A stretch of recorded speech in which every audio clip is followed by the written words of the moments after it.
আলাইকুম প্রিয় দর্শক, অন্য মঞ্চের আলাপচারিতায় আপনাদের সকলকে আমন্ত্রণ জানাই। ক্যালকাটা ডায়ালগস থেকে মনোজ দাসের প্রীতি ও শুভেচ্ছা।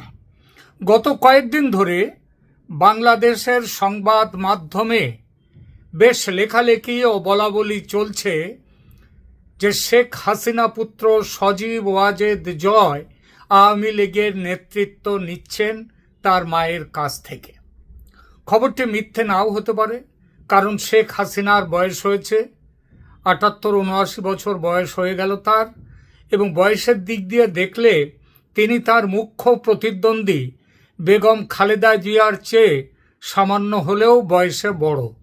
তবে বেগম জিয়ার মতো অসুস্থ নন শেখ হাসিনা। চোখের ও কানের কিছু পুরনো সমস্যা আছে বটে, তবে সেটা আদৌ মারাত্মক গোছের কিছু নয়, এবং ভারত সরকার তার শরীর ও স্বাস্থ্য নিয়ে যথেষ্ট সজাগ। তবু একদিন না একদিন তো বিদায় নিতে হয়, সুতরাং নেতৃত্ব পরিবর্তনের দাবি উঠতেই পারে। এই দাবি উঠতে পারে দলের ভেতর থেকে, আবার পরিবর্তন হবে যার জায়গায়, অর্থাৎ শেখ হাসিনা নিজে, তিনিও চাইতে পারেন এটা, কারণ জয় তার পুত্র। এক্ষেত্রে পুরনো রেকর্ড ঘেঁটে দেখছি সজীব ওয়াজেদ জয়কে দায়িত্বে আনার কথা চলছে বেশ কয়েক বছর আগে থেকেই, এবং এটাও লক্ষণীয় সেই দাবিতে সমর্থন ছিল স্বয়ং শেখ হাসিনার। এর কারণ সহজবোধ্য। আওয়ামী লীগ একটি পরিবার কেন্দ্রিক দল। বঙ্গবন্ধু শেখ মুজিবুর রহমানকে কেন্দ্র করে গড়ে উঠেছে এই দলটি। যদিও প্রতিষ্ঠাতা তিনি নন, দলটি তৈরি করেন আব্দুল হামিদ খান ভাসানী এবং ইয়ার মোহাম্মদ খান, কিন্তু পরবর্তীতে আওয়ামী লীগের পরিচয় শেখ মুজিবুর থেকেই। এটা খুবই স্বাভাবিক। উন্নয়নশীল বিশ্বের রাজনীতির অতি পরিচিত রূপ এই পরিবারতন্ত্র। এটি যেমন ভারতে।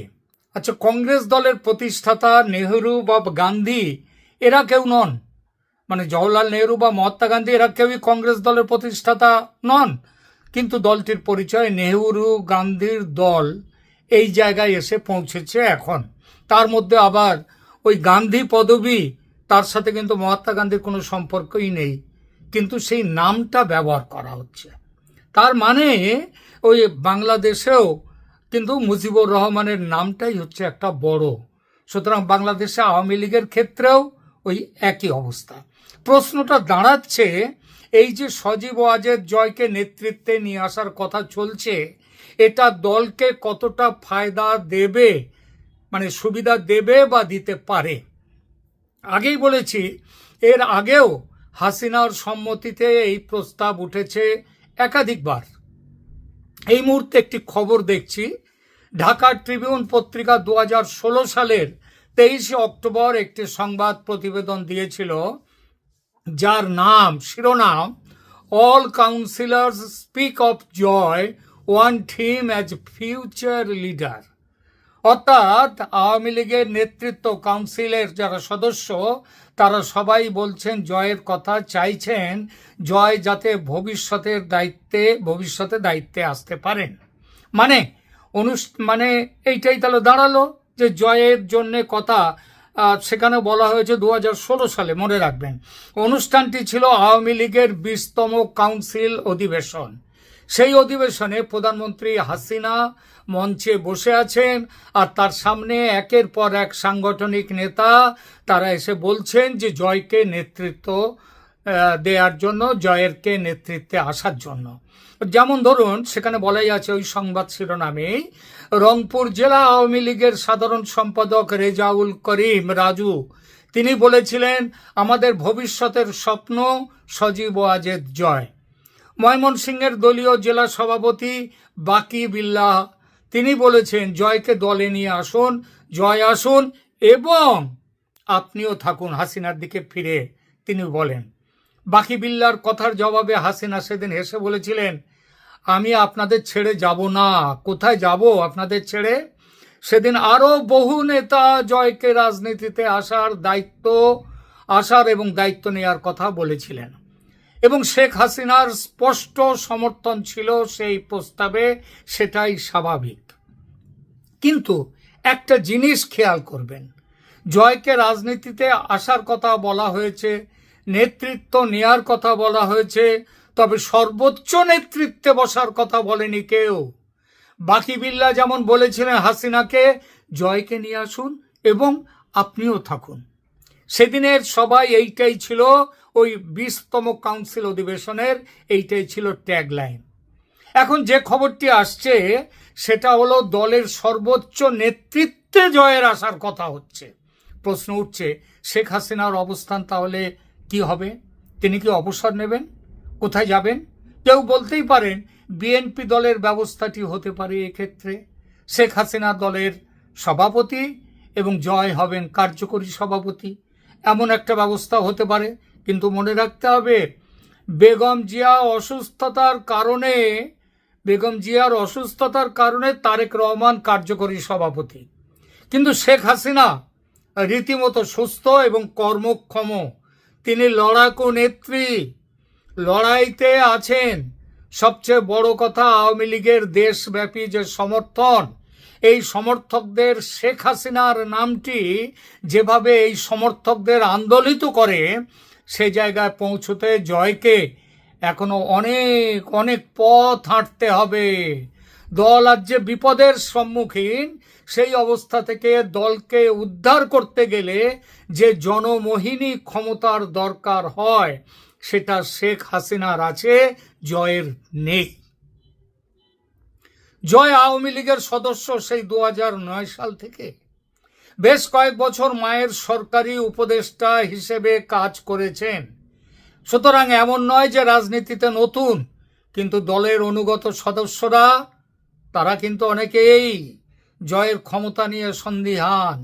এই উত্তরণ যদি রাজীব গান্ধীর উত্তরণের মতো মায়ের মৃত্যুর পর হতো, তাহলে এই প্রশ্ন তুলত না কেউ, কারণ সেই উত্তরণ হতো অনিবার্য।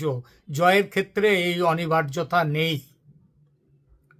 তাহলে তাছাড়া আর একটা বিষয় অনেকেই জানেন না, আওয়ামী লীগ ও শেখ হাসিনার যে আজকের যে বিপর্যয়, এই বিপর্যয়ের মূলে আছে একটি ভুল ও আত্মঘাতী সিদ্ধান্ত।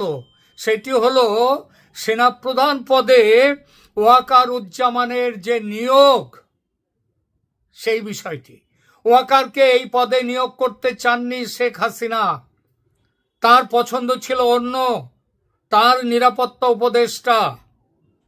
তো সেই যে ওয়াকারকে এই পদে নিয়োগ করতে তিনি চাননি, তবু নিয়োগ করেছিলেন এই জয়ের পীড়াপিড়িতে। ওয়াকার ছুটি নিয়ে আমেরিকায় গিয়ে একেবারে হত্যে দিয়ে পড়েছিলেন জয়ের নিউ জার্সির বাড়িতে। তারপরে ওয়াকারকে সেনাপ্রধানের পদে বসান শেখ হাসিনা, কয়েকজনকে টপকে, নিজে যাদেরকে পছন্দ করতেন সেই পছন্দের যাদের করতেন তাদেরকে বাদ দিয়ে। তাহলে পুত্রকে দায়িত্ব দিয়ে শেখ হাসিনা অবসরে যাচ্ছেন, এই খবরটি বাজারে ছড়িয়ে দিচ্ছে কে? কোন উদ্দেশ্যে ছড়াচ্ছে? যে বা যারা ছড়িয়ে দিচ্ছে তারা যে আওয়ামী লীগের শুভচিন্তক নন, এমন সন্দেহ করার কিন্তু যথেষ্ট কারণ আছে। দর্শক, আপনাদের হয়তো মনে আছে, মাস 3-4 আগে একটা কথা খুব চাউর হয়েছিল।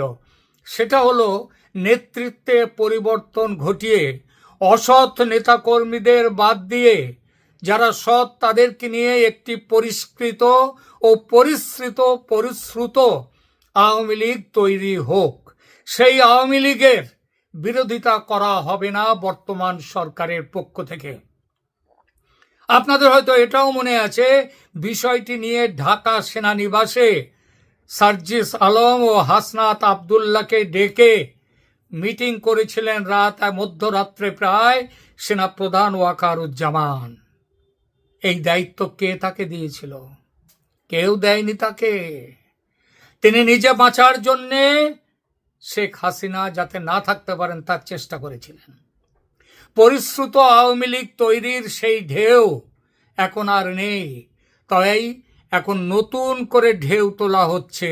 জয় দায়িত্ব নেবেন এবং শেখ হাসিনার সন্ন্যাস নেবেন, এমন একটি অপপ্রচার তুলে ধরে।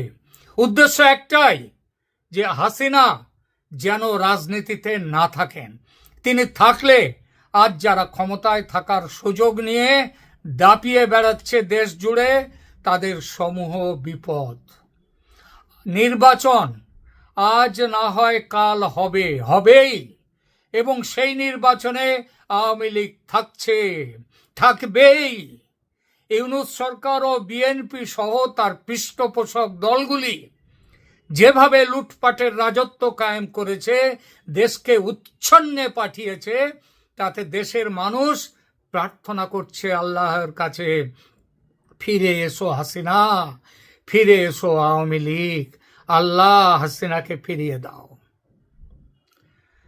সেটা যাতে না হতে পারে, যাতে শিয়াল শকুনের দল দেশটাকে ছিঁড়ে খেতে পারে, তার জন্যই হাসিনাকে আটকাতে হবে, লীগকে আটকাতে হবে। আর সেজন্যেই নেতৃত্ব পরিবর্তনের এই গুজব ছড়ানো হচ্ছে বাজারে। অনেকেই ভুলে যাচ্ছেন, আবার এই গুজবে ভুলে যাচ্ছেন অনেকেই। কিন্তু বাংলাদেশের মানুষ সাবধান হন, এই অপপ্রচারে কান দেবেন না, বিশ্বাস করবেন না।